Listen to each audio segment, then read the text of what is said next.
बिस्मिल्लाहिर्रहमानिर्रहीम। Dear students, अस्सलाम वालेकुम। कैसे हैं आप लोग? अच्छा, आज के इस सेशन में हमने फर्स्ट लॉ ऑफ न्यूटन पढ़ना है। मैं आपको ये बताता चलूँ कि न्यूटन के जो तीनों लॉज हैं, फर्स्ट, सेकंड एंड थर्ड, ये आपके पेपर पॉइंट ऑफ व्यू से बड़े इंपॉर्टेंट हैं। तो रिड्यूस सिलेबस का हिस्सा भी है। तो पहला जो सेशन है हमारा है वो न्यूटन्स लॉज ऑफ मोशन में first law of the Newton है।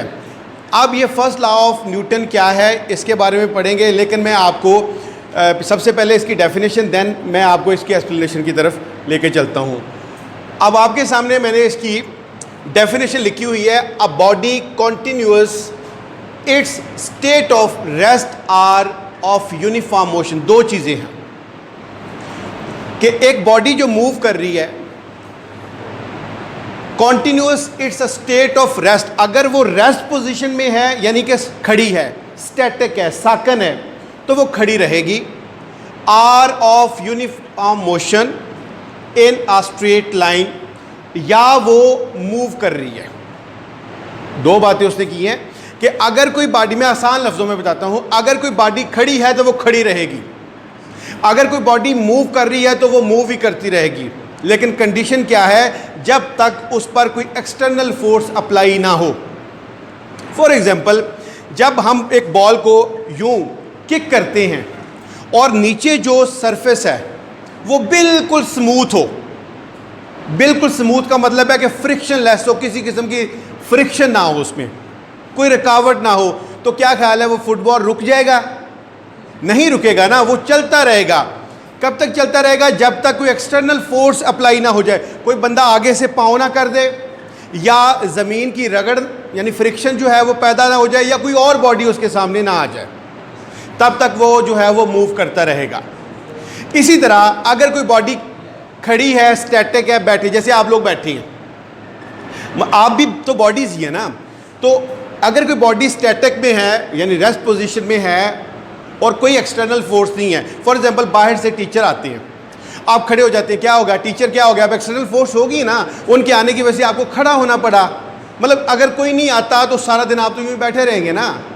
इसी तरह अगर कोई एक गाड़ी खड़ी, फॉर एग्जाम्पल ये बाहर गाड़ी है, ये खड़ी है, इसको कोई आके स्टार्ट नहीं करता, कोई धक्का नहीं लगाता, तो क्या होगा? ये खड़ी रहेगी। तो न्यूटन का फर्स्ट लॉ यही कहता है कि जब तक कोई बाहर से कोई बैरूनी ताकत, कोई एक्सटर्नल फोर्स अप्लाई ना हो, अगर कोई बॉडी रेस्ट पोजीशन में है तो वो क्या होगा? रेस्ट पोजीशन में रहेगी। और अगर कोई बॉडी मूव कर रही है तो वो मूव करती रहेगी। क्लियर? आसान है ना? दो बातें हैं। और तीसरी फोर्स की बात की है।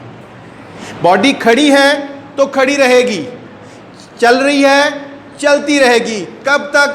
जब तक कि कोई एक्सटर्नल फोर्स अप्लाई ना हो जाए। आप में से जो उर्दू मीडियम वाले हैं वो उर्दू में लिख सकते हैं, जो इंग्लिश वाले हैं वो इंग्लिश में। इजी है, ज़रूरी नहीं है कि यही वर्ड आप कॉपी करें इंग्लिश के, आप अपने लफ्ज़ों में भी इसको दे सकते हैं। लेकिन आपके पास ये डेफिनेशन का ये हिस्सा होना चाहिए कि दो कंडीशंस हैं। बॉडी रेस्ट पोजीशन में, रेस्ट में रहेगी। बॉडी मूवमेंट में है, मूवमेंट में रहेगी, अनटिल जब कोई एक्सटर्नल फोर्स अप्लाई ना हो। ठीक हो गया? अच्छा, तो ये जो न्यूटन का फर्स्ट लॉ है,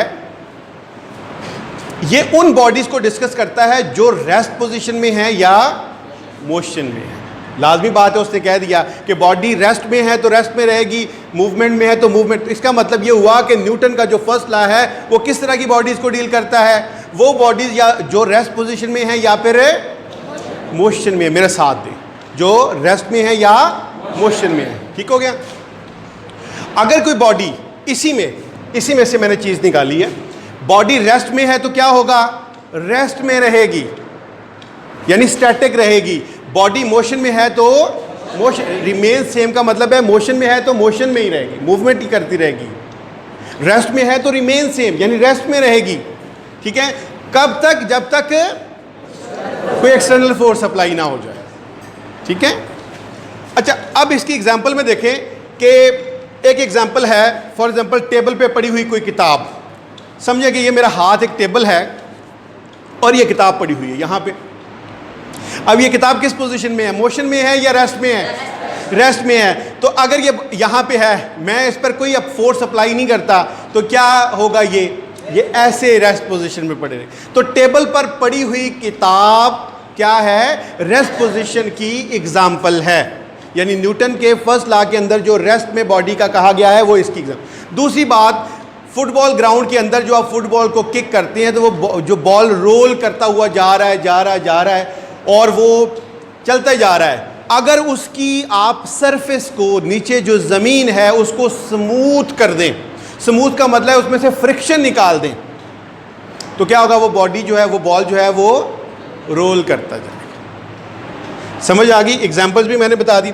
अच्छा, न्यूटन के फर्स्ट लॉ को हम लॉ ऑफ इनर्शिया भी कहते हैं।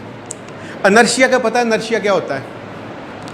इनर्शिया को उर्दू में कहती हैं जमूद। जामद से निकला है। जामद का मतलब क्या हुआ? जमा हुआ, रुका हुआ, ठहरा हुआ, जामद है। जमूद, जमूद तारी है, तो इंग्लिश में कहते हैं इनर्शिया। समझ आ रही? तो ये जो इनर्शियल प्रॉपर्टी है, ये रेस्ट और इसकी मूवमेंट की वजह से, इसलिए हम इसको कहते हैं कि ये जो फर्स्ट लॉ ऑफ मोशन है, ये लॉ ऑफ इनर्शिया भी है। कैसे? एक बस है, वो मुसाफिरों से भरी हुई है, आप सफ़र कर रहे हैं, कुछ लोग सीटों पे बैठे हुए हैं, कुछ लोग खड़े हैं। ज़रा देखें आप, ये सब इसमें से गुजरे हैं, या जिनके घरों में गाड़ियां, उन्होंने भी ऑब्जर्व किया होगा।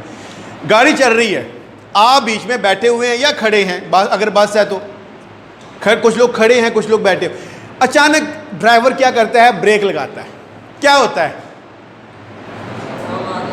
तो क्या, जो खड़े हैं वो आगे की तरफ और जो बैठे हुए हैं वो भी आगे की तरफ। झटका लगता है ना, झटका लगता है। अच्छा, एक और एग्जाम्पल, आप गाड़ी में बैठे हुए हैं, अचानक वो गियर में डाल के उसको एक्सीलेटर दबाता है, गाड़ी, खड़ी गाड़ी को झटका लगता है, तो आप किधर जाते हैं? पीछे को जाते हैं।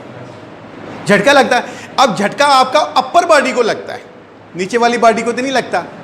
कभी ऐसा हुआ है कि नीचे वाली बॉडी भी आपकी आगे या पीछे हो रही हो? नहीं, अपर बॉडी को। इसका मतलब ये हुआ कि आपकी जो अपर बॉडी है वो तो उस मोशन के साथ जो है वो कॉन्टिन्यू, यानी बस की, जब बस चल रही है, ब्रेक लगती है, आप लोग आगे को ऐसे झुक जाते हैं, ऐसे ना। तो वो क्या होता है कि आपकी जो अपर बॉडी है वो मोशन के साथ, वो भी मोशन की पोजीशन में होती है, वो in contact with the motion होती है। यही बात है कि जब उसको झटका लगता है तो आप आगे को मूव, उसी पोजीशन में आगे को चले जाते हैं। और नीचे वाली जो बॉडी है वो बस के साथ उसका कांटेक्ट होता है, तो जो ही बस रुकती रहती है तो वो उस बॉडी पे कोई फर्क नहीं पड़ता, वो उसी तरह रहती है, वो रुक जाती है उसी तरह, बस के साथ ही वो स्टॉप हो जाती है। और अपर बॉडी को आपको झटका लगता है, झरक लगती है। तो इसलिए इसको फर्स्ट लॉ ऑफ, जो न्यूटन का जो फर्स्ट लॉ ऑफ मोशन है, इसको हम क्या कहते हैं? लॉ ऑफ इनर्शिया कहते हैं। ठीक है जी। तो आज हमने फर्स्ट लॉ ऑफ मोशन पढ़ा। बहुत ही सिंपल है, बहुत ही आसान है, जस्ट आपने डेफिनेशन देनी है। वैसे ज़्यादातर पेपर पॉइंट ऑफ व्यू से आपको डेफिनेशन ही आएगी, लेकिन ये बातें मैंने आपको समझाई हैं कि अगर ये इस पे शॉर्ट क्वेश्चन आंसर आ जाता है तो थोड़ा सा अपनी तरफ से भी इलेबोरेट कर लें, एग्जाम्पल्स दे दें। जैसे मैंने किताब की बात बताई, जैसे मैंने फुटबॉल की एग्जाम्पल बताई, और जैसे हमने कहा कि इसको हम लॉ ऑफ इनर्शिया भी कहते हैं, तो बस के अंदर बैठे हुए या खड़े मुसाफिरों की एग्जाम्पल भी आप दे सकते हैं कि because of this reason this law is called law of inertia. ठीक है जी, समझ आ गई है?